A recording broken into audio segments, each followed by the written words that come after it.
Honda just brought back the Prelude, and no, it's not a Type R coupe. It's a hybrid Grand Tour with real Type R hardware hiding underneath, and that's the twist that makes this car interesting and a little controversial. Here's the headline: 200 horsepower, 232 pound-feet of torque, front-wheel drive, and a tube-motor hybrid system from the Civic Hybrid, tuned for a sportier feel.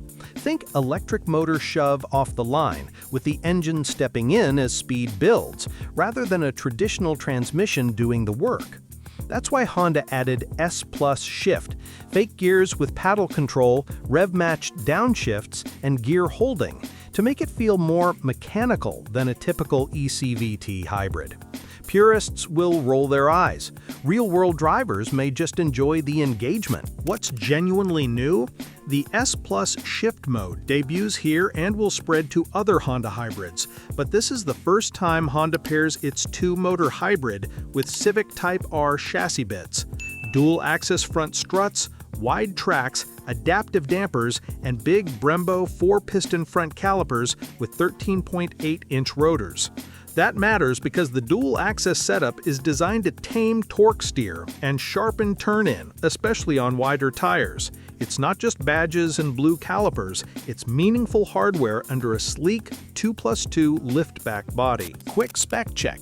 Wheelbase 102.6 inches, length 178.4, width 74.0, height 53.4, shorter and lower than a Civic, with 15.1 cubic feet of cargo thanks to the liftback and a 60/40 split rear seat.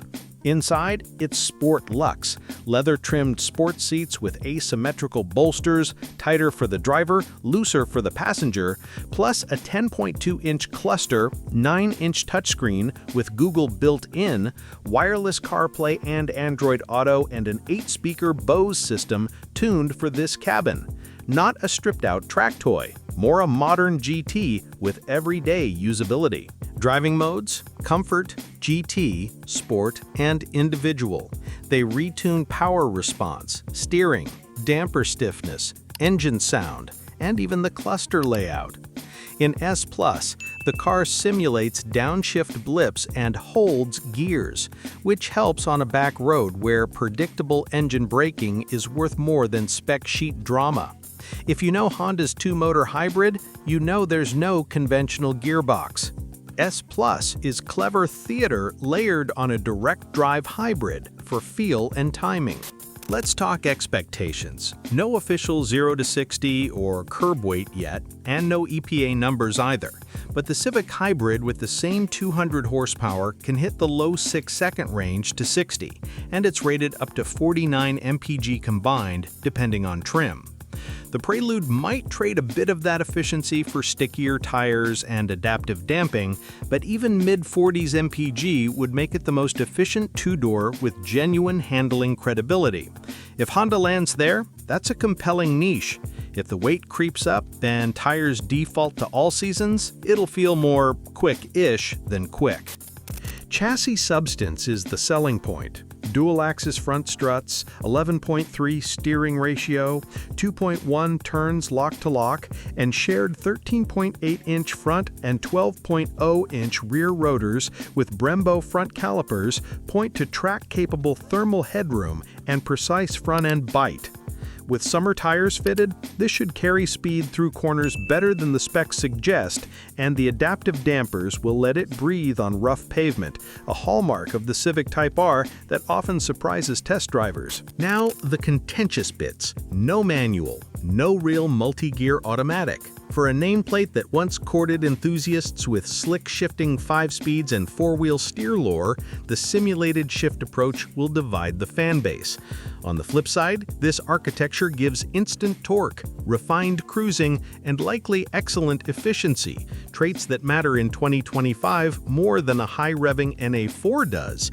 It's a philosophical shift, Prelude as a stylish, tech-forward GT rather than a mini Type R. That framing helps the car make sense.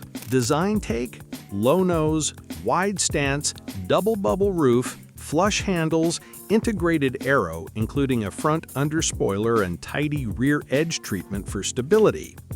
Big 19s with 235/40 rubber fill the arches, and the blue calipers add some personality without going boy racer. It looks cohesive and clean, with just enough aggression to sell the promise of the hardware underneath. Competitors? Think Toyota GR86 and Subaru BRZ for pure rear-drive feel. They're lighter and more playful, but nowhere near as efficient or as quiet on the highway. Nissan Z and Mustang are much quicker, but heavier, thirstier, and not hybrid.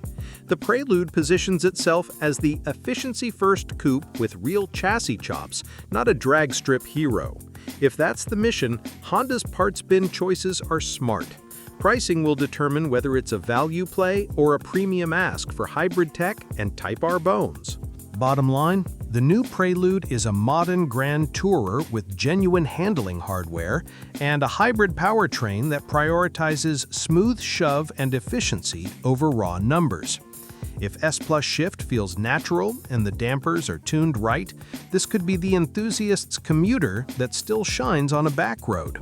If the simulated shifts feel gimmicky and the weight balloons, the nameplate's return will feel more nostalgic than necessary.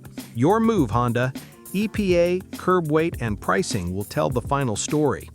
What do you think? Smart evolution for a hybrid era? Or did Prelude need a manual to earn the badge?